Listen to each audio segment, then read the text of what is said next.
Ahoy, fellow soulless minions of orthodoxy. Knew that was going to be it. And welcome aboard the Joy of Trek, a depressed podcast exploring the storage wars and cellular ennui of Star Trek. All of it. I'm Kaki. I'm Kay. And listening to Klingon opera at 80 decibels is your chief engineer, Greg. Together we're on a mission through the wish list of Star Trek to find the baseball card for every captain and the excellence in every episode. Even the immortal Vorta, the immortal. Because every episode must be someone's favourite, and it might as well be ours. So sneak into your stepmother's room as she sleeps and join us as we create optimism in darker times in The Joy of Trek. Yes, yeah, it is his stepmom. Yeah. Oh wait, hang on. Yeah. Hey, she's doing it Lita, with Rom. Lita winds up with Rom. Right. But, oh yes, and like I guess And if she was doing it, she was with Bashir first, and that's when she stole the bear, and then, yes. Okay, that makes sense. Because listening at home, did you figure out which episode we were watching today? That is right. We are doing In the Cards, Deep Space Nine, Season 5, Episode 25. First aired on June 9th, 1997, and when we got the clues last episode, we got it I got it completely wrong, because I thought that this was the one with Rumpelstiltskin. Because that also has a baseball dude, played by... Chief. Jin Sato? No, that was the character name. Chief. Kaki, I'm so proud of you. You were thinking of Keone Young, who, yes, does play Jin Sato in Star Wars Rebels, who's Buck Bokai in the episode If Wishes Were Horses. Let's see, what happened in this episode? Pope Karen visits DS9 while God. Jake and Nog have a little scavenger hunt. I mean, it's very similar to the earlier episode that we did, which was called... Chief, what was that called again?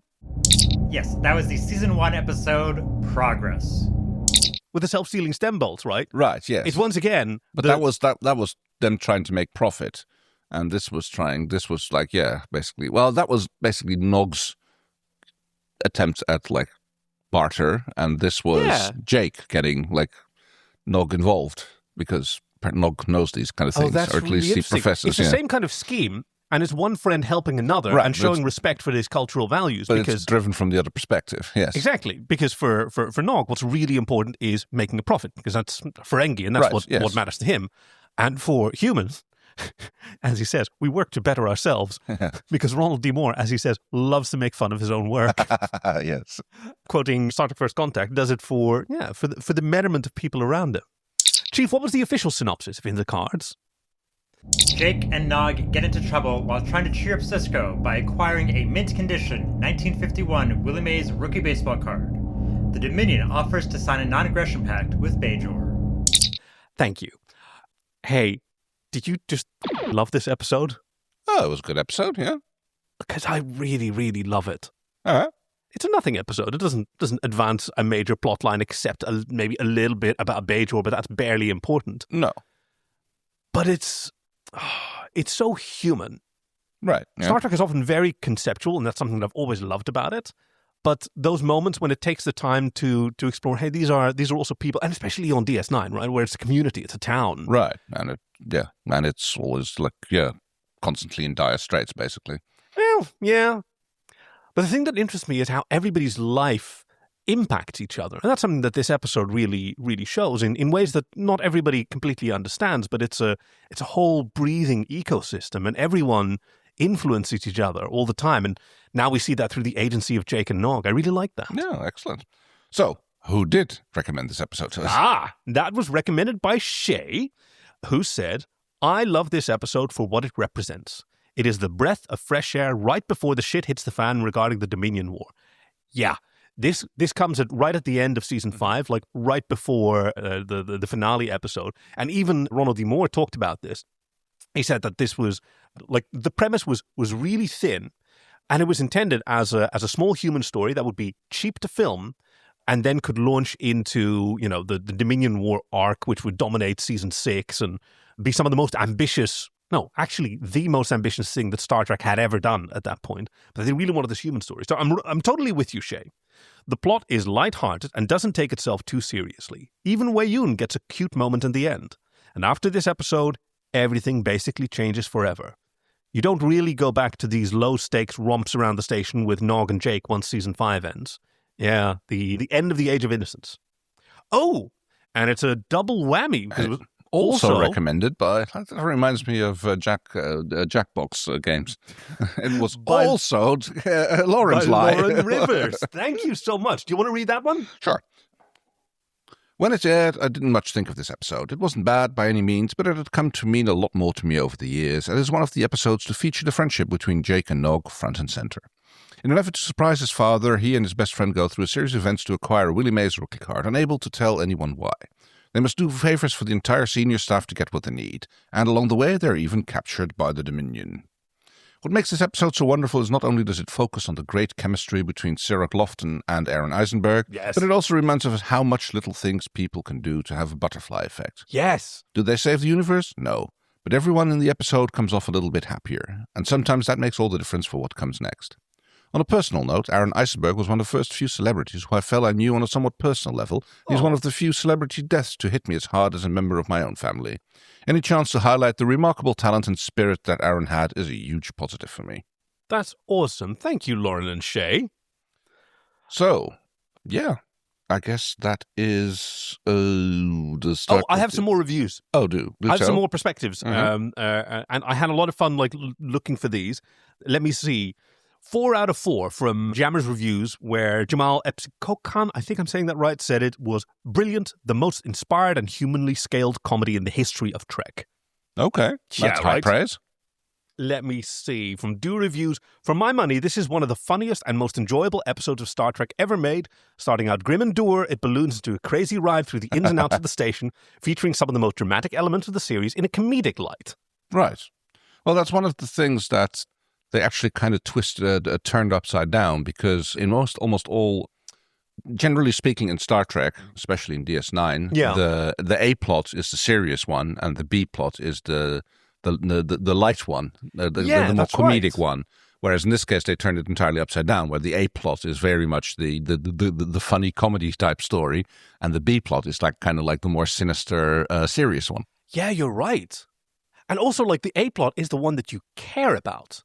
I suppose, yeah. Right. I mean, the B plot is more like worrying. It's like I mean, at least I'm like, oh god, here comes she again. This is going to make it even worse for Cisco. And we're going to talk about Kai Wynn, because this is a really interesting one. I'm really interested in what you think about that. Oh sure, yeah. I have one more perspective, and that was from Darren at the Movie Blog in 2016. And it goes a bit deep. Here we go. Deep Space Nine is more willing to criticize and interrogate the foundations of the Star Trek universe than any of its siblings, but it remains generally positive about the human condition. Governments and power structure should be treated with suspicion, but individuals are generally decent.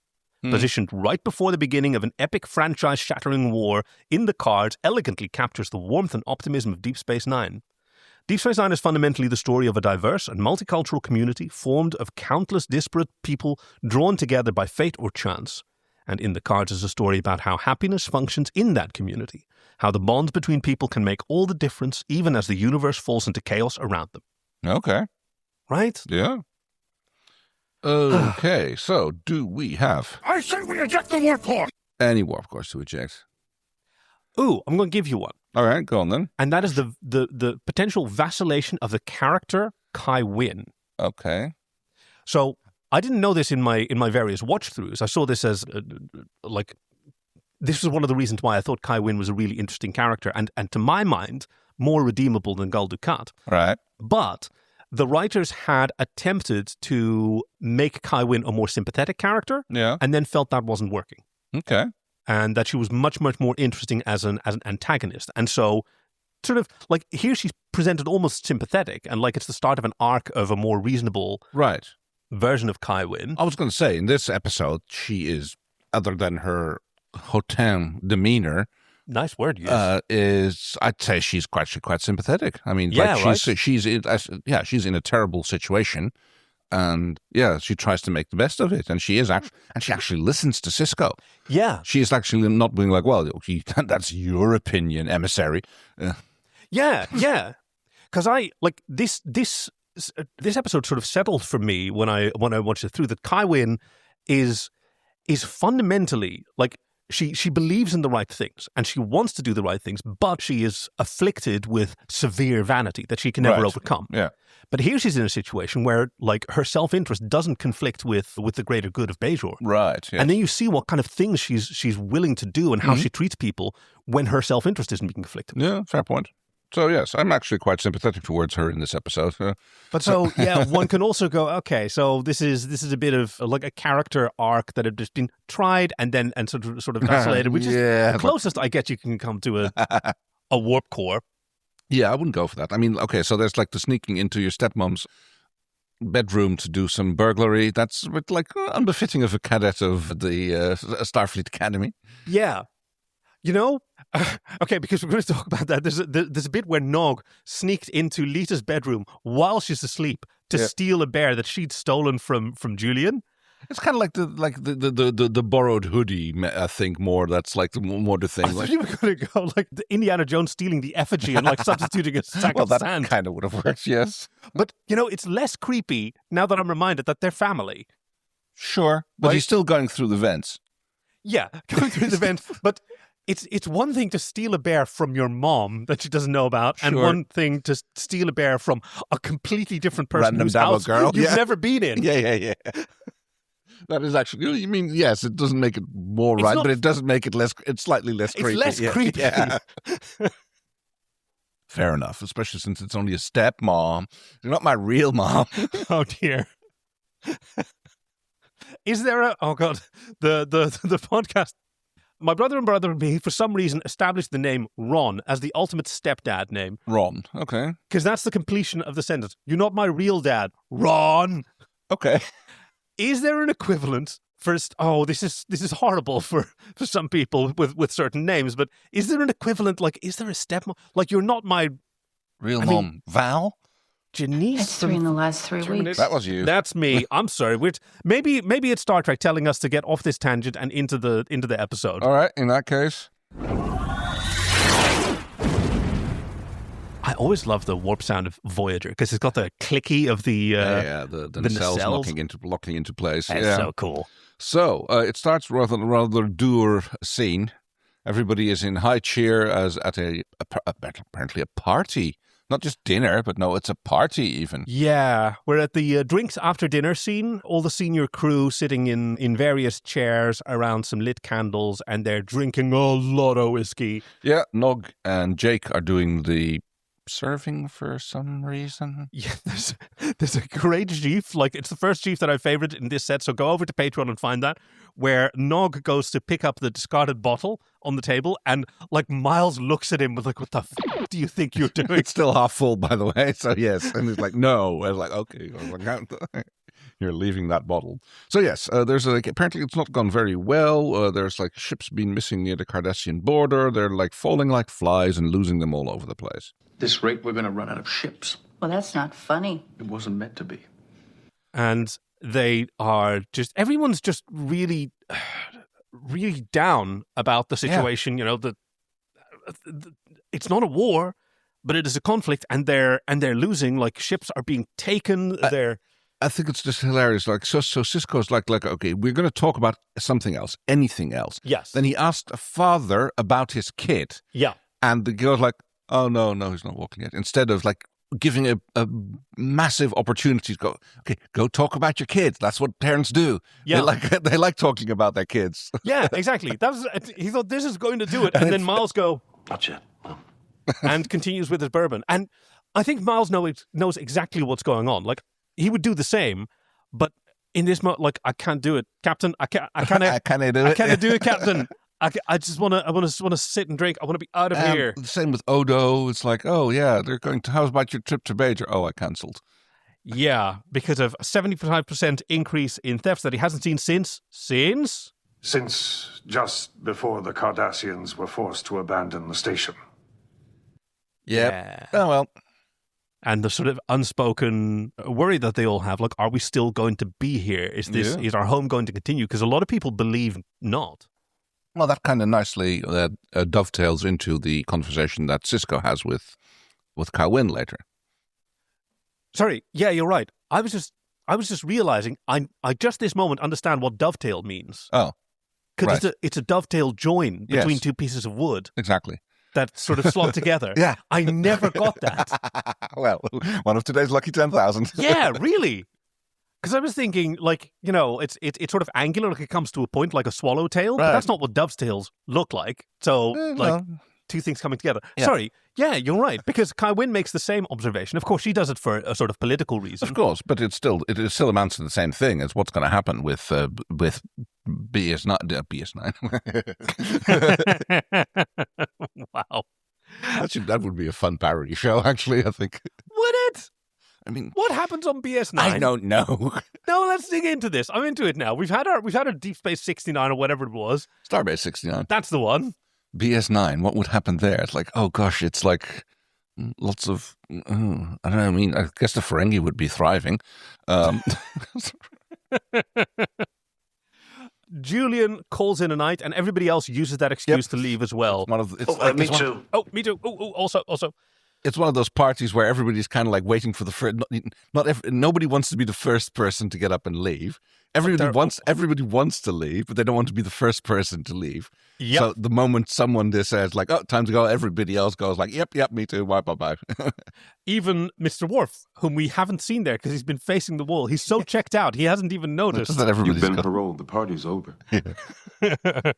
I know he often speaks in those kind of words towards Worf. About like duty and requirements and like and punishment. He gets it. Oh yeah. So he dismisses Jake and Nog. It's like, don't bother. I'll clean it up later. Because he wants to be alone for a while. Barely even responds when Jake gives him a hug and a kiss. Yeah.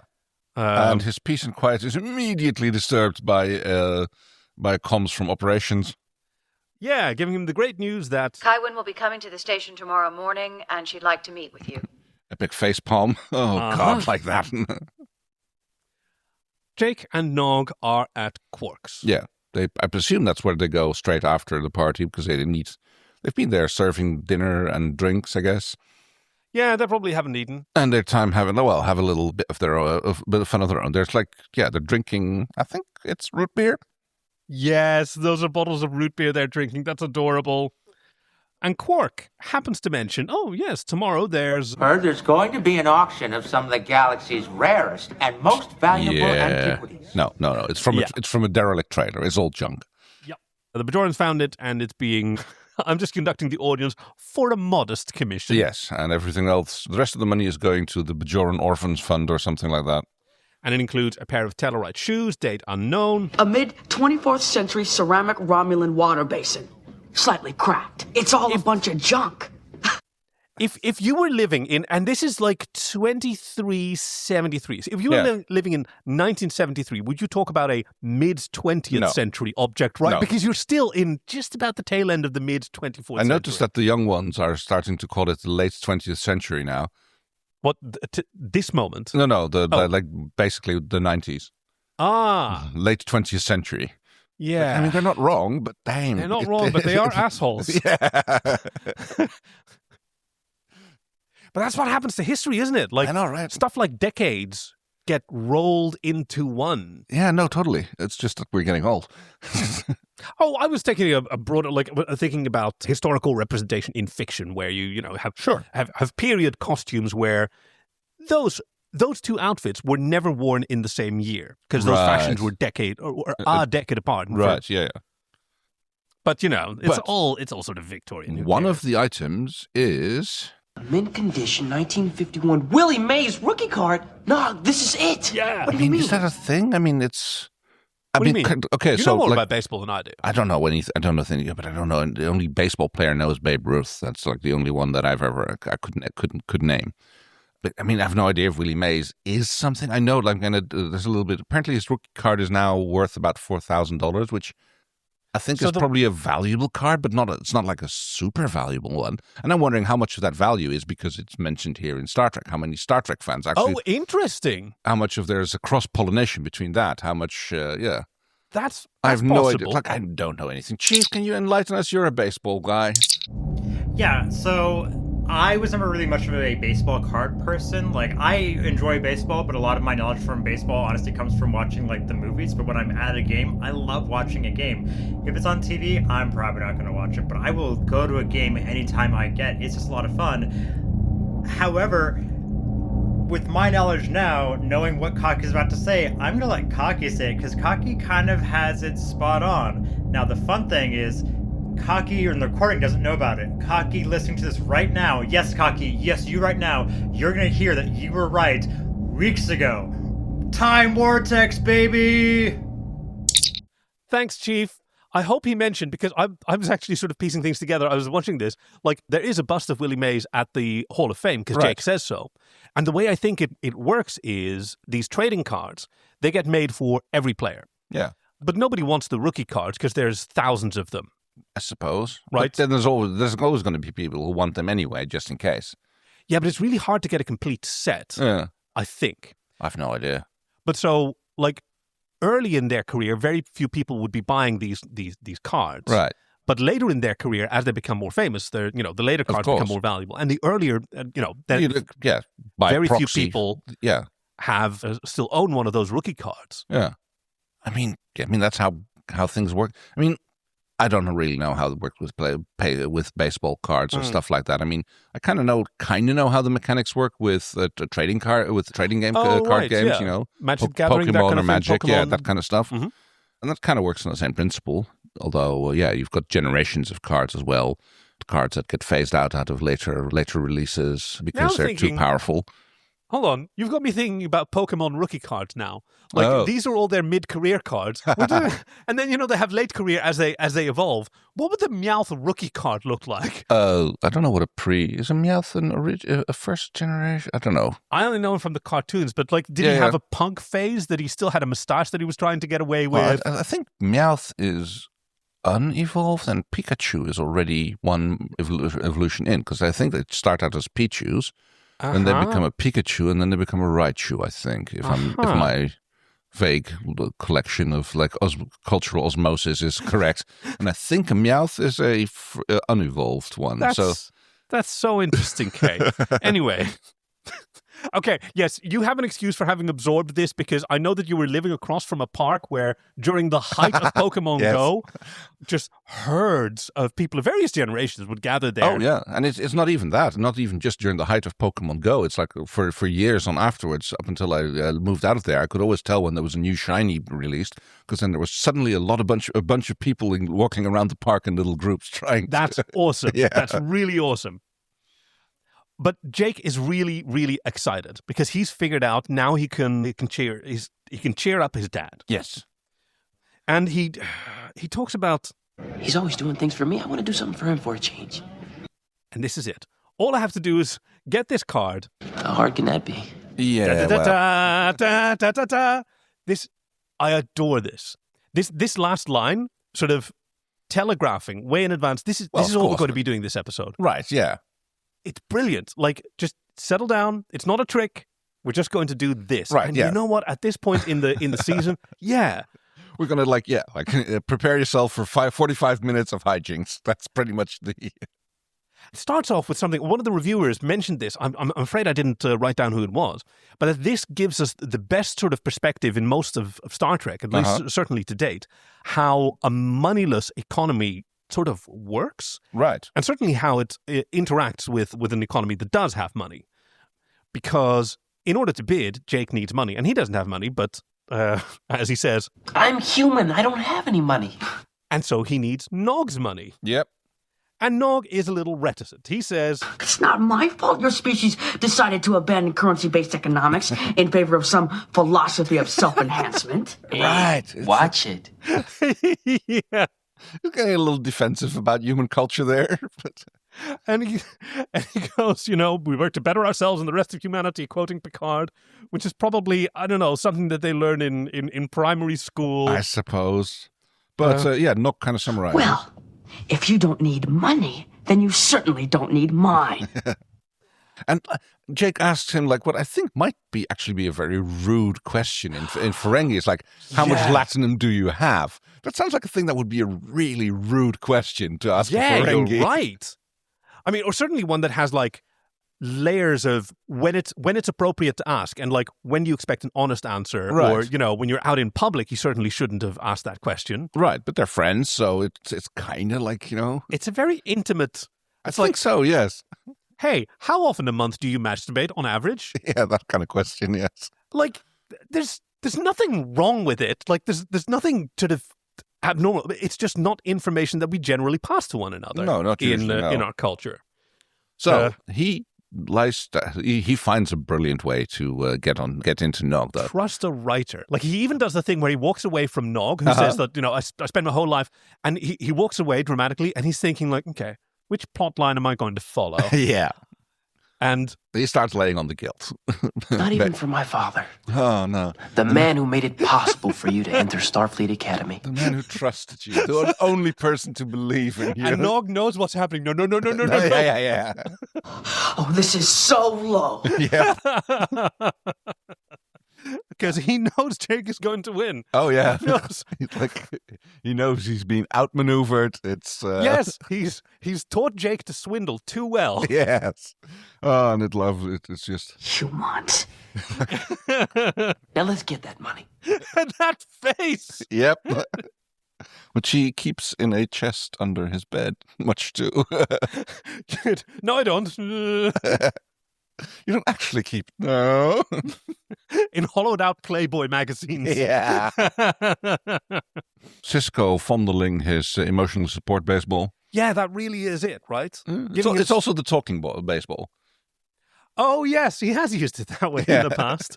Handing it to You're holding the to ball, Nog. you can talk now, yes. Give it back.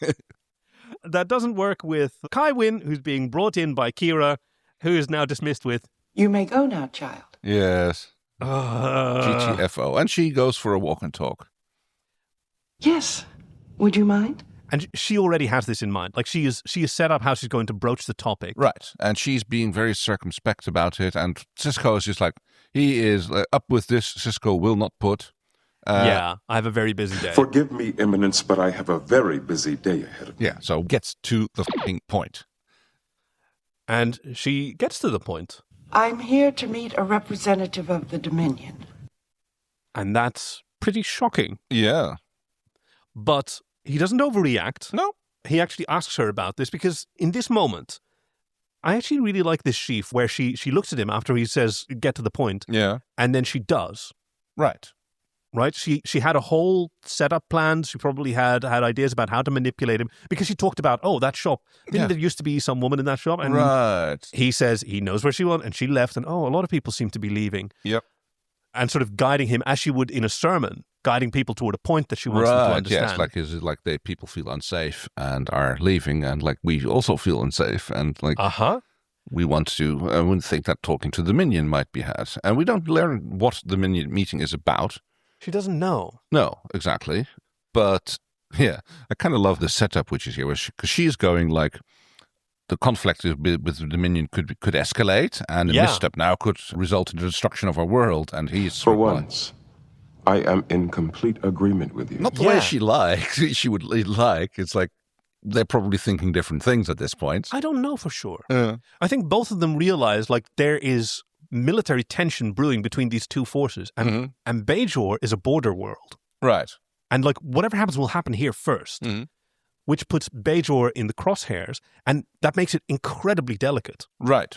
And that's what he agrees with. Like, yeah, I completely understand the worry. But what I'm getting at is, like, I suspect that when she said a misstep now could result in the destruction of our world, and she is thinking about future missteps, and he is thinking about meeting with the Dominion as already being a misstep. But that might just be a little thing that I'm reading into it, which is not actually there. Oh. I think you're right in that he wouldn't.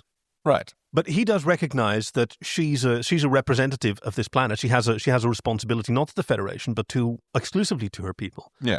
And he can sort of imagine, hey, if I wasn't dealing with the Federation as a whole, including, potentially Bajor. Well, that comes out much more later. Here he just he reassures, saying like, we will do everything that whatever it takes to safeguard Bajor, which is like his job, more or less.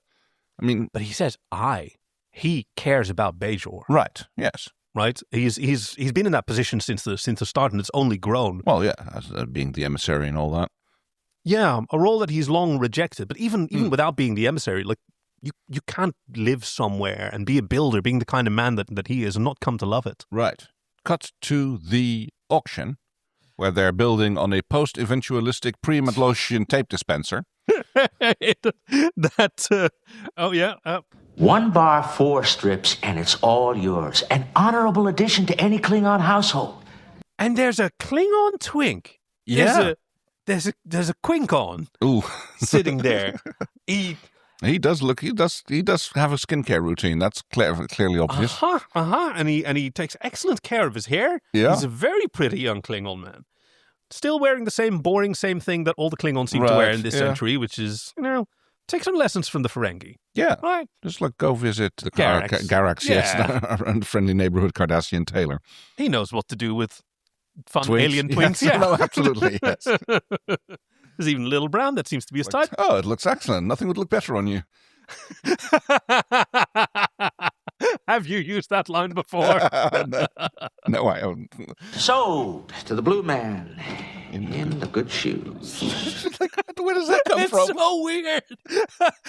It almost sounds like Armin Shimmerman's going like, I don't know. And the blue man goes like, no, actually they're quite good shoes. It's like that expression on his face is almost apologetic. Like, no, they are very good shoes. There is a smattering of applause. Does that come through? Yep. No, the diabolical Block 48. technology is too good, An unfortunately. Andorian chest containing a pre-Sirach Vulcan bracelet, a 6th century Bajoran mandala, a 23rd century ion translator, a Willie Mays baseball card from Earth dated Jake, all excited. 1950. Yeah. He shows pretty poor sort of auction etiquette and just sits there wagging like a puppy. Oh, yeah. Ooh. 1 bar. Yeah, 1 bar 5, 1 bar 10, 1 bar 20. And this is where we have a little plasma event because it's established that there's 20 strips in a bar. So bidding 25 strips makes no sense. And they're certainly not being then outbid by 2 hell yeah. 2 bars. But, Do I have a... No, I don't have a shield for that. Oh, yeah. This time I'm going to remind myself that there are these sound effects. Yes. Because... This is coming dangerously close to hijinks. has a place in the repertoire today. Sure, yes. And he says, don't worry, we're not going to be outbid. That guy back there, he's going to stop at 2 bars. The Vedek. 1 bar 10. Oh, yeah, you're right. Is his name or a species? Vedek is a title. Oh, right. So, like, Kai is a religious title. It's like Vedek is like a pastor. Right, okay. So, yes, he gets out at 2 bars because the Bajoran mandalas are apparently not that valuable. Or at least he doesn't have the congregation money is run out. So I wonder if it is common to do these auctions in lots. I guess it is, certainly for Hens, salvage. Yeah. I guess so, yeah. It depends. I mean, it'll take forever if you have to auction off every individual item. And especially because they were found this way. The chest contained those objects. Good point, yes. And also, it's like, lots of items like this would probably never sell if you didn't group them in. That too. And this way, you can actually run you can actually get the scenario, which is what we're having here, which is when 2 people are interested in a lot for different reasons. Yeah, you're right. Because it's Mr. Geiger who offers 10 bars. Yeah. And I assume that he is after the 23rd century ion translator. Exactly, yes. Yeah, that's right, because he wants the... Oh, I'd never figured that out. Oh, that's so cool. Well done. Jake does a massive pout. He does a big old pout, yeah. Because Nog summarizes it quite Nothing. succinctly. We're out of money. Yep. Well, technically you're not out of money, you just don't have enough of it. It's difference. Yeah. Yeah. Nog should be quite fairly pleased with this because he's still got all of his money. He did his under thing. his bed. Yeah, he did his thing. He helped his friend, but oh no, like we got outbid. Okay, so new plan. So let's come up with something else to cheer up your dad, huh? Like a new pair of shoes. Oh, those were in the same box, so that's like... We got outbid on the shoes. And he says... I want to give my dad something that'll bring a little joy into his life. And this is the thing. It's kismet. Right. Kiss you? Kismet, fate, destiny. But... my friend Watts Martin wrote a novel called Kismet. Oh, okay. I'm in the process of reading it. Which cultural background does that word come from? Kismet. I think it's Arabic. Okay. It's no idea. I don't think I've heard it. No, not actively before. So, but yes, basically plans are made. We're going to get the card anyway. We're just going to try and talk to the guy. Because, like, what are the odds that he's actually interested in that card? Which is probably which is smart thinking. It's like, okay, we know, like, he bought it. He probably didn't buy that box for the same reason that we want it. So, hey, let's go and talk to him and see if if he's willing to sell us the card. I really like that they took the time to really, really sort of hammer in. It almost feels repetitive, but I think it's worth doing. Like, what the motivation is for doing this. Because for Jake, it's very important to him because it's about his dad, who's never let him down. He's always been there for me when I needed him. And right now, he needs me. Yep. And that convinces Nog. Because, he's also a son who loves his father. And he loves Jake. And so he says, all right, let's do it. And then he asks, what do you want to do? So, like, I'm in. Yeah. I'm helping I've got you. your Back. Exactly. The plan is they walk up to the. It kind of feels like at a FurCon, the exit at the door when the art auction is taking place and everybody's carrying their treasures out the door, and they have this guy, Dr. Geiger, or Mr. Geiger. I don't know. He probably fancies himself a doctor, but I don't know if he actually is. Yeah, you're right. They waited at Quark's where he went to pick him up. That's how they intercepted him. And basically, it goes poorly. Yeah. We wish to discuss a business transaction. Not interested. Yep. I haven't done anything wrong, and I won't be hounded by you and your soulless minions of orthodoxy. and off he to the habitat ring. So that didn't go any well. And I really loved how he talks. I haven't broken any laws. Yet. Except perhaps the laws of nature. What the f*** who talks like that? It's so great. So, cut to Weyoun arriving. Yes, on the gorgeous, gorgeous Jem'Hadar ship that docks at DS9, an image that we haven't seen before at this point, I don't think. Can't tell you how happy I am to see you again. It's not mutual. No, nobody takes Weyoun shit at this point. Because Weyoun goes, oh... You feel comfortable enough around me to make jokes. I'm so pleased to see our relationship evolving beyond the stale adversarial stage. And then... No, it's not. But before you twist that into a compliment, let me be blunt. I don't like the Dominion, I don't like what it stands for, and I don't like you. So, shut up with the nonsense and, like... let's get to business. Yeah. Oh, and he feigns being hurt. Because he is full of bullshit. It's like, none of this is... Yes, but isn't that diplomacy? Yeah. Because he says... You see, I really like Deep Space Nine, and I like you. And after this meeting with Kai Wynn, I think you and I will be seeing a lot more of each other. Yes, because I would like it even more subjugate to the Dominion. Uh-huh. Yes. Like, the things Weyoun says are brilliant because they both work as threats and offers of friendship. Right, as long as you do it their way. Yeah. Yes. But, like, we're going to get what we want, but we can do it the nice way or the hard way. Right. It's ultimately the same thing, but we can pretend it's nice. Fair enough, yeah. But, I mean, diplomacy, well, if that's what you want to call it. So, anyway, Jake and Nog get a invitation from Geiger to meet with them. And off they go to the habitat ring where Geiger has taken, I guess it's living quarters, filled it up with equipment. Yeah, it looks like a diabolical lab. Step out of the doorway and don't touch anything. Very sensitive equipment. Okay, now and he's done a little bit of research on them because they're not they're station commander's son and the nephew of the guy who owns the bar. So you are not working for the soulless minions of orthodoxy. So I'm actually willing to make a deal with you. Yeah. And no, like I'm not selling it, but I mean, I've got a list of things that I want to, in order to, I'll give you the card for it in return. Yep. And surely 2 young men of your particular status and with your connection should be able to acquire that. But Nog is paying attention because Nog is still a Starfleet cadet and he cares about that very much because... Look, we can't start delivering equipment and medical supplies to you without knowing what you're going to do with them. And Geiger goes, let me info dump on you about my personal obsession. He tried to play it real coy. But I think, what do you think are the chances that he's only doing this so that he can info dump on someone? Ooh, I don't think that was actually intentional in this regard, but he is surely not going to pass up on the opportunity. He is the kind of person who wants to pretend that it's very secret, but he really wants to tell everyone. Sure, yes. Well, because, it's clearly his science, and, it's not mainstream science. And he asks a very simple question. Do you want to die?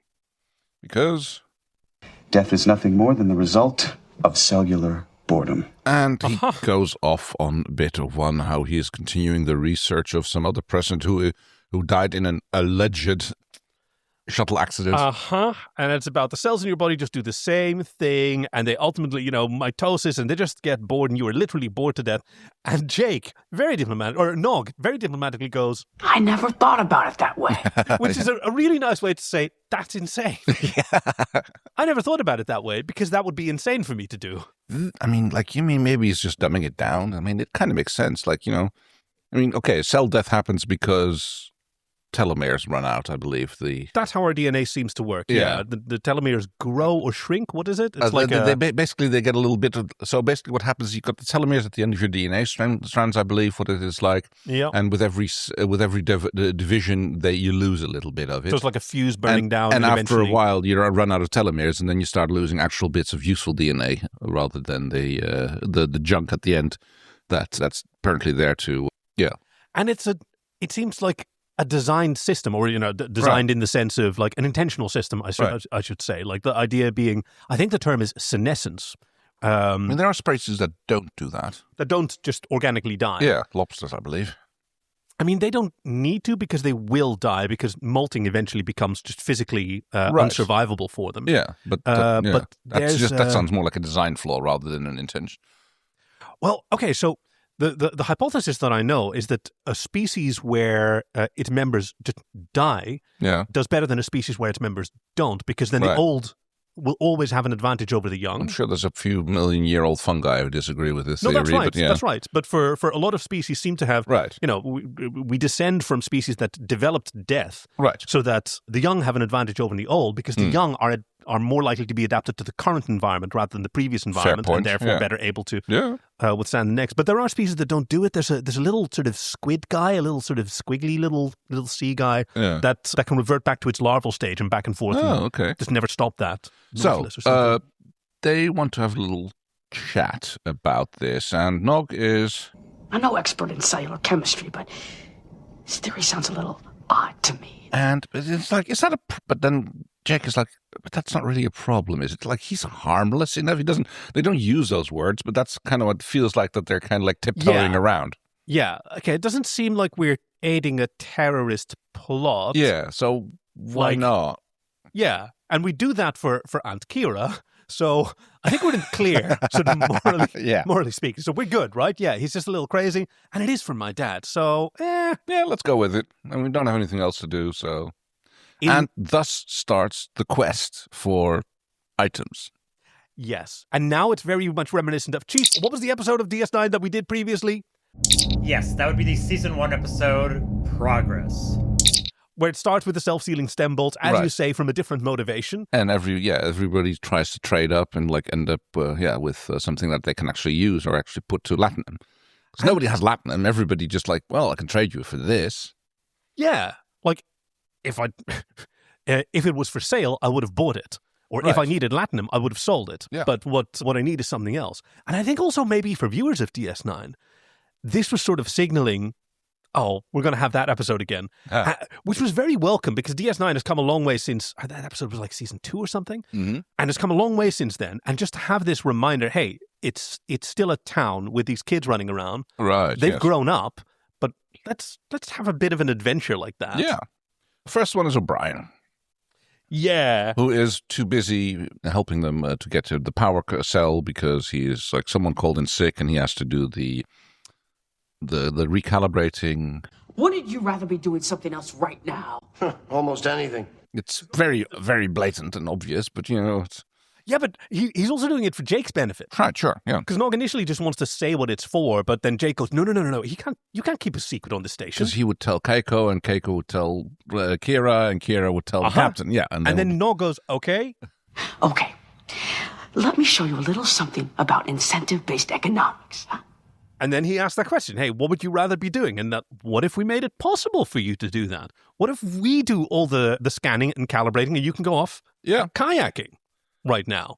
And right at the end, as O'Brien thanks them and wanders off, it's like, oh, yeah, about that power cell. And he's like, oh, yeah, it's no worries. I'll get it right to you. I'll send it up to your quarters. Yeah. Problem solved. At least first one. And more than one. Because wherever they go, while they're trying to do this thing that only they care about, they're really improving everybody's lives in ways that they sort of need. Yeah, which is comes back right at the end of the episode. Yeah, exactly. Yeah. This breath went through the whole station, and nobody knows how it happens. Absolutely nobody could piece it together. No. Because the boys don't even know the impact that they're having on all of the members of their extended community. But making everybody's life a little bit better, lifts the mood, And that's what communities do. The rising tide lifts all boats, as the authors say. Go. And Jake is the next one to try it on Bashir. It doesn't work so well. Yeah. Because Bashir is actually doing what he wants to. Yeah. Drag me away from here. It's the first time that he's had a chance to work on his pre-owned project or whatever. And Jake goes, crap. And Nog goes, yeah, okay.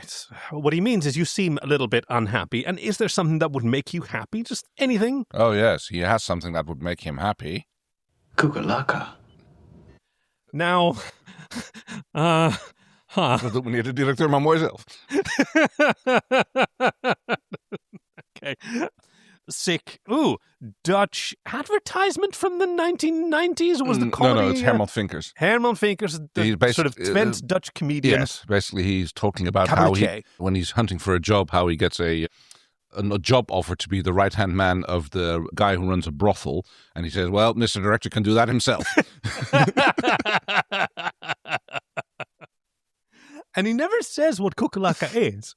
But we know because he's mentioned Kukulaka before, and it's his teddy. It's his teddy bear. Yep, which apparently Lita borrowed. And the borrowing the boyfriend's sweater is like, yep, that's gone. Oh, you're not that getting situation. You're not getting that back again.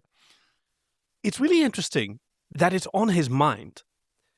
This is something that I also like. Nog had to figure it out for Miles. Hey, what would you rather be doing? Mm-hmm. You would rather be kayaking right now. And Miles hadn't thought about it. No. But apparently, Julian can sort of diagnose himself when he's asked this question, hey, what would make you happy? And he goes through this whole list, as he would do for any patient. Oh, right. Yeah. I was like, the thing that would work is, kind of miss my teddy. Of course. Yeah. Now we get the scene where Nog is like... A woman is asleep in her bed in the dark, and a Starfleet cadet... looming over her, reaching for the bear that she's clutched to her breasts. And in his hand, he's got a sack of sand that he lets a little bit of sand out so that he can quickly substitute it. It's probably just a pillow. It's like, I'll get a little bit of extra polyfill in there. And as he reaches for the bear in her sleep, she clutches his wrist, and he manages to extricate himself and crawl back out through the vent. Yep. And we're also supposed to be okay with this? Yeah. Like, nobody asked, hey, Lita, what would you want? No. Let's just crawl into her house. You can't just go like, hey, Lita, like, Julian really wants his bear back. And then you think it's fair that he... Really wants what? His bear back. Julian wants it what? Sorry, my headphones weren't working. Oh, well, never mind. It's probably not so important. Right. Yeah, there's a moment between Wynn and Sisko. Uh-huh. And he gives her tea. And this is a really different connection between between Wynn and Sisko, because he's told both of them, I'm not in the mood for your shit. Yeah. And Weyoun ignored that and went on and did his own thing. And she respected him and met him where he's at. You know what? Right. Yeah. Okay, I'll save the introduction and we'll get right to the point. Which she does here as well, because... The Dominion wishes to sign a non-aggression treaty with Bajor. And he points out, they're trying to split Bajor and the Federation. And she points out... Yeah, you already did that, mate. And not with accusation, not as a gotcha. Yeah. But she's just... It was your advice 6 months ago that kept Bajor out of the Federation. Because that's been on her mind this whole time. Yeah. Right? And that sort of makes Sisko understand, okay, this is not just... She's not using herself in... He's looking for it, trying to find what's her angle. Right. And it's not there. It's just about Bajor, and he's involved in that as well. I guess it's like Oh, I don't want to speak for an experience that I haven't shared, but as a child of divorced parents, it's something that I've observed. Parents who have very legitimate grievances against one another or strong feelings, but they still have common ground. And in those moments, they can, I think we're both capable of putting that aside. Yep. And really thinking about what's best for this child and sort of, letting our guard down, which is what they're doing here. And she is like, and he's like, well, we're still going to protect Bajor. Yeah. I mean, if only because they're running the space station. Yeah. Yeah. That's, it's kind of like, the having NATO soldiers stationed in the countries that are most likely to be invaded. And therefore, making the whole attack against one is attack against many thing a little bit more concrete rather than just like a vague promise. But she states, I'm not here as a Federation world. I'm here for my world. Right. You're the only one that's and she's going to say you're not going to give up Vulcan or Earth for Bajor. And she's like, you're kind of right. And she's okay, fair enough. Thanks, they respect that about each other. Thanks for being honest with me. Because Sisko says he can't make that kind of promise. And I wouldn't believe you if you did. And that's really, really sort of open that they're being with each other. Right. And it comes down to we can either ally with the Federation and then we'll be the first casualty of the war, or we can ally with the Dominion and then you become the first conquered world. A most unhappy choice. So please, and then she actually, I think genuinely asked him for his advice as the emissary. Because she prayed to the prophets and they ignored her because she's like, I kind of think of her as Job. And she even pondered her orb. She pondered the orb, and it didn't reveal anything because the prophets refused to speak to her. Because, I think because of the cost Imogen thing, because she was sort of promised to the power rates, right? And the prophets have kept their hands off of her, like God kept his hands off of Job when he was being tested. That was having a bet with Satan. I know, which is really kind of cruel for Job. Yeah, and he didn't pass the test, and neither does. Oh, he did. Job passed the test with flying colors. Yeah, I don't know. Absolutely. I don't know my my Bible very well. And so the next thing that she wants to make this decision in the interest of Bajor with the guidance of the prophets, and her best connection is Sisko. Yeah, and that's why she comes to him. And she very literally says, "Tell me what to do, and I will do it." Which he does, and he says well, don't make a decision yet. It's like I understand, I can see the conundrum that you're having. Like you can, you've got the problem between going with the Dominion or with the Federation, and he says this is not the moment to make that call yet. Yeah, and he doesn't try to push. It's oh no, you must go with the Federation. He considers no. As for doing the best for Bajor, might actually be siding with the Dominion. Yep, keep your options open, right? As a people. And he's very honest. What she asked, what do you need that time for? And I don't know. But I do know the moment of crisis isn't here yet, and until that moment arrives, we have to keep Bajor's options open. We have to keep Bajor's options open, because they are both the sort of acrimonious parents are kind of a thing. They both care about Bajor, and they realize that they don't care about it in the same way. We have different life experiences. He even says, "I'm aware that this is difficult for you, given our past. Yeah, but this time you have to trust me. Put your faith in the prophets, but keep your powder dry." I think Muhammad said trust in God, but tie your camel. Right, similar thing. So, Geiger pops out of his pod. He's feeling refreshed, regenerated, and mildly entertained. Mildly entertained? I still get a little bored after the first 5 hours. Wow. Why don't you just sleep? Yeah, well, that's not. Then your cells aren't being entertained. Then you're asleep. Your cells can be entertained. Do I need to be awake for my cells to be entertained? This is a PG-13 podcast, okay? Wow, you're on a roll today. So, Jake and Nog come in with the first of the stuff. The power cell is apparently among the things because it activates the whole screen of Blinkenlichten. And it's the sound of immortality. And then the camera pans up. And we see the floor of guest quarters where a Jem'Hadar is scanning the floor and Havorta is pressing his ear to the ground. What's going on down there? And it's such a great... Oh, here we go. This is coming dangerously close to hijinks. Yeah. Well, absolutely. Oh, this is so good. Because now we go, okay, it's going to escalate. Oh, yeah. We see the effort that Jake and Nog are going through because there is Klingon opera blasting through the house. It's going to make it through the diabolical technology. There we go. Good enough. And they're at each other's throats a little bit because Jake is complaining that he can't write Kira's speech because of the noise, and Nog is like, man, I'm doing this for you. I'm editing Worf's opera to get the subharmonic distortions out, which is, I'm doing this for you, and you are bitching at me for making too much noise. It's and Jake tests a line. I've always thought it odd that the topic of water reclamation was usually treated as such a dry subject. Is that funny? Nah. No, I didn't think so either. No. Hey, you, I thought that was funny. They must have been at this for days. Doing...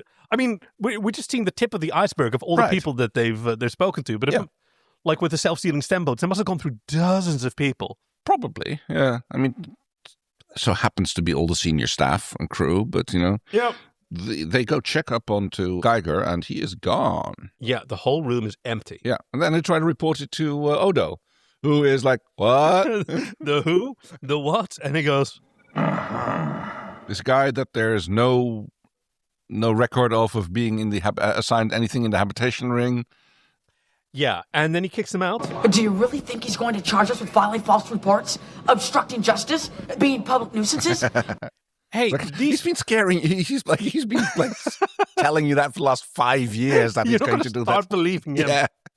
And also, hey, security officer, the captain's son and his promising Starfleet cadet told you an unlikely story that could be explained by either they're full of shit, as admittedly they have been before, or a huge security breach has erased records. Right. While there is a Vorta on board. I know, right? Do you want to piece things together, Odo, please? But no, apparently we're just not doing that. I guess he's too busy with dealing with the rations being stolen up by 70% or something like that. Oh, dear. But then they see the Vorta talking to Kai Wynn, Pope Karen, as you named her. Didn't come up with that one myself. Oh, no. Wynn is talking to the Vedek, who was bidding at the auction, who's kind of a nobody. And they're like, oh, he wanted the mandala, of course, so therefore you must have kidnapped Geiger. Yeah, because that sounds when they lost, the Kai must have gotten angry. And we all know how dangerous she is when she's angry. Yes, because admittedly, she has straight up murdered people, and she's... Fair. For a mandala, though, I don't know. I mean, I don't know how important those things are in Bajoran religion. I mean, in the Buddhist religion, they're not supposed to remain. Depends on the kind of mandala. Oh, that's right. You've got the sand ones, which are like definitely meant to be transient. Special brushes for wiping away the sand, isn't it? Is that so? I mean, it's like, it's usually ritually brushed all together again, and then the water and the sand is spread in a river. Oh, nice. But yes, it's definitely not something that needs to be preserved. I'm really starting to worry about you. And he introduces Nog to a new human expression. We're going to beard the lion in its den. Yeah. And Nog says... Lions, Geigers, bears. Oh, my. Yeah. A sick Wizard of Oz reference there. That's right. Oh, Dorothy. And apparently the talks between Weyoun and Kai Wynn have concluded. Mm-hmm. He asks her, and how are you going to make a recommendation? He's such a fucking car salesman. Yeah, like, well... can you tell me anything positive about our current... And he sort of finished it off, well, forgive me for asking, but... And we are very much alike. Yeah. And she takes his ear and says... No, we are nothing alike. Smiling to his face. Just owned! Yeah. Owned! You can see him like go, oh, and then a forced little smile on it. Have a way to deal with this, because he doesn't care. Of course not. The thing about Weyoun that I think is so interesting is he's a threat, but he has no ego. Yeah, I suppose, yeah. He does not... Okay, yeah. A little bit. He maybe has a little bit of survival. Sure. And there are things that he enjoys. But he doesn't need he has no vanity, for sure. No. Nothing personal. He'll grovel, and he'll mean it just as much as he'll sort of tower and he'll threaten. And threaten. Depending on what he thinks is going to be the most effective at that point. Yeah. And he never needs to feel validated. He doesn't care about insults. Well, he does need to be validated by his whomever his handlers are. See, yeah, exactly. That's the only thing he cares about. We never see him yeah, you're right. When he's interacting with anyone who isn't a founder, nothing they say matters. Yeah. Okay, so they bump into Nog. No, they're not bumping in there. Nog and Jake are waiting for her to show up. Yeah, she's she's ambushed basically. You accuse the Kai of burglary and kidnapping? Technically, we didn't accuse her. Oh, I see you just implied it. Exactly. Are you trying to be funny, Cadet? Because I'm not laughing. No, sir. And I bet he wishes he handed them the talking baseball so he could snatch it back several times. Yes. And they basically get a dressing down. Jake makes up some bullshit story about them being drunk rather than admit what it's really all about, much to Nog's chagrin. It's like, wait, my academy record. Yeah, this is kind of a big deal to imply conduct unbecoming. I see that my faith in the two of you has sadly been misplaced. And GTFO, you're both confined to quarters, and yeah, that's the end of their adventure. Well, it would have been. Yeah. If it hadn't been for Weyoun being a little bit paranoid, just a little bit paranoid. Just a little bit paranoid, yes. Because while they're in the turbo lift, they get beamed towards aboard the Dominion ship. I presume it is what they are. There's even a dumb little gag where Nog goes, "Jake, I'm worried about you. You need to get away. Yeah. Clear your head." And then they find themselves on the Jem'Hadar ship. This isn't what I had in mind. Yeah. It's so cheesy, and I love it. It's just a soupçon de fromage. And they actually just straight up tell him what's going on. Well, yeah, he bought this box which has a card that we want. And, that's really all of it. And he's like, I don't believe you. Oh, it's in the interrogation room. Yeah. And I love the way that Weyoun walks in, glances at them, looks away, walks around his desk, and sort of sets his whole body language goes, I'm a very different Weyoun right now. Right. Like now I'm in charge. And the niceties are gone. Nobody on the in command notices that there was a sudden transport towards the Dominion ship. Have they? These kind of kidnappings, I think that they've been shown to be capable of that. He doesn't believe what they're saying, and it's. I suggest that you stop playing games with me and tell me the truth.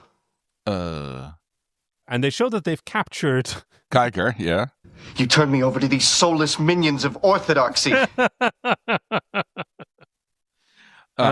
Weyoun is like, oh, secrets? Yeah, I like that. There shouldn't be any secrets between friends, Jake. And Jake starts spinning a yarn. Oh, no. Yeah. Claiming that worked for Starfleet Intelligence. Some sort of bullshit story about Willie Mays being from the future, and before yesterday, Willie Mays didn't exist, and now there's that card in your hand and a bust at the Hall of Fame. There's only one explanation: a time traveler. Ooh, and I believe you. That's right. You do? Yeah. No. That is, I believe your first story. Yeah. It's after I've rarely seen someone put a yarn like this together. The original story, however unplausible, is much more likely to be true than this one is. That you're two innocent boys trying to give a gift to Captain Sisko. You're very wise. And then his ire turns to Geiger, who he wonders, hey, what were you doing with all of this equipment under my room? And Nog tries to sort of explain that he was working on immortality. Yeah, I mean... He's just working on a way to become immortal. And Weyoun's like, oh? Do tell. I have a background in, shall we say, creative genetics. I'd be most interested in hearing your theories. And yes, look, someone with the same obsession as mine. It's like two kids meeting in the playground. Oh, you like Pokemon? I like Pokemon. We can be friends. Yeah. It's like... Actually, the way they start talking. Let me ask you a simple question. Do you want to die? The way they're looking at it, it's also like two gentlemen meeting in San Francisco wearing the same colored hanky in different sides of the back pocket. Ooh. Well, hello. So Nog goes, can we go? Yeah, I think that's the right time for it because it's about to get weird, bro. But Weyoun actually reminds him, you're forgetting something, and he just gives them the card. And we get the captain's log as we watch the station. And 2 days ago, the station felt like a tomb. I'd never seen so many of my crew depressed at the same time. But for some reason, it now seems as though a new spirit has swept through the station, as if someone had opened a door and let a gust of fresh air blow through a musty old house. Why this is happening, frankly, is a mystery to me. And it's just because Jake and Nog have been making everybody's life a little bit better. Yeah. It's just like working towards Except Lita. Hey, by the way, Lita is like turning her room upside down in frustration. She can't find Kukulaka, who's on Julian's bed. Yes. Where he's happy to see him. Worf is listening to his opera without the subharmonic distortions. Yeah. On the bridge of the Defiant, by the way. Must be nice acoustics there. Yes. I mean, I guess he's still sleeping on the Defiant. He got permission to quarter there, didn't he? Yeah. Yeah, this is still that season. And Kira gets a round of applause for her speech, which she's very happy about. And Weyoun and Geiger are having a little bromance, in the sort of tanning and entertainment bed. Yeah, the cellular entertainment bed. Because Sisko goes, hey, the Dominion still is on our doorstep. So why do I sense a newfound sense of optimism in the air? Because I have a baseball But maybe I'm overthinking this. Maybe the real explanation is as simple as something my father taught me a long time ago. Even in the darkest moments, you can always find something that'll make you smile. Which happens to be a baseball card in this case, and he's very thankful. No, that's not what it is. No, of course not. Although he's very happy with that too. And he's happy especially that his son loves him so much. Right. That his son has grown up to be a man that can take care of his father in a moment that he needs. Yeah. And it is good that figure out what all the shenanigans have been about with Nog and Jake. It's okay, so this is what's going on. Finally, we know. Now I understand why you guys were being so acting so weird. And he shakes Nog's hand, which is a big deal. I don't know that they've done that before. Don't know. Maybe, I don't know, when he sent him off to Starfleet Academy or something. Yeah, I don't know. But, from one officer to another, that's a big deal. Cadet's not an officer, is he? Oh, no, you're fine. You're right there. And he hugs Jake. And we get just this moment of holding this hug. I'm choking up a little bit. No, this episode always gets me for that reason. We also know this was it, right? But the Dominion shit is about to kick off. Right, yeah. Everything's going to... We've still got a few more seasons to go, but it's never going to be the same again. Yeah. Yeah. So this was the last one. And after this, because the next episode is when the Dominion War kicks off. Yeah. Yeah. And we get an amazing couple of years of television that really we'd never seen anything like it before on Star Trek. Whew. So, what did you think was so fucking cool? It's a story about love in the sense of community. Right. And everyone feels it. Even Weyoun gets in on it. I suppose, yes. Because if he can contribute to doing a little favor for the captain indirectly, then that gets him what he wants. He's made a little happier. Oh, I thought you were thinking about his little soiree with Geiger. Yeah, no, that for sure. I don't know how such a relationship is going to wind up for either of them. I don't know if Weyoun is going to wind up surviving this, or we'll wind up with a mad scientist unite. A new way. Yeah. But Kai Wynn. Yeah. Right? And Sisko, they find a place where she's in a situation where she actually has to ask for, I want you to tell me what to do, and I'm going to do it. Yeah. And he thinks about that very seriously, and he gives her an answer that honors where she's coming from. Right, yeah, totally. And he steps out of being just the commander. Yeah. He steps out of his Starfleet role a little bit, because he gives an answer that would probably not be Starfleet approved. No, you're right. Yeah, and he also even steps out of his discomfort with being the emissary. All of those feelings, you need this, and I will give you what you need, because you're a member of my community. Yeah. Well, it's not. Yeah, I mean, not in those terms, but that's what I think is really cool, because that's what everyone does in this. Hey, someone in my village, in my tribe, in my family, whatever, needs something. I'm going to provide it for them. All right. How about you? Oof. Well, it's kind of difficult. I'm kind of torn between Weyoun getting verbally bitch slapped by both Sisko and Kai Wynn. Yeah, that was nice to see, wasn't it? Or just not going on a panty raid into his stepmom's quarters. Oh no, don't say it like that. That's so creepy.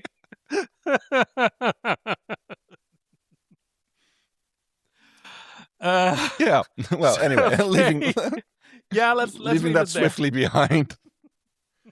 We'll also talk about a missing scene, one that maybe got left on the cutting room floor. That Captain's log supplemental. Yeah. So, what scene did you miss? Which would you hope that was around? Oh, I'm going to have to build the plane while I fly it here. Because there's one member of the staff that actually, hold on. I was going to say one member of the senior staff that didn't get any attention this time, and that was Odo. Uh-huh. So I sort of imagined maybe, and he dismissed the boys and their crazy ideas very easily, while there was a Dominion agent on board and a ship dock. So maybe he had like his own subplot where he's running a sort of counter-espionage operation where he is already investigating the Vorta, and so that's why he dismisses Jake and Nog or something. Right. But I hadn't really pieced it together.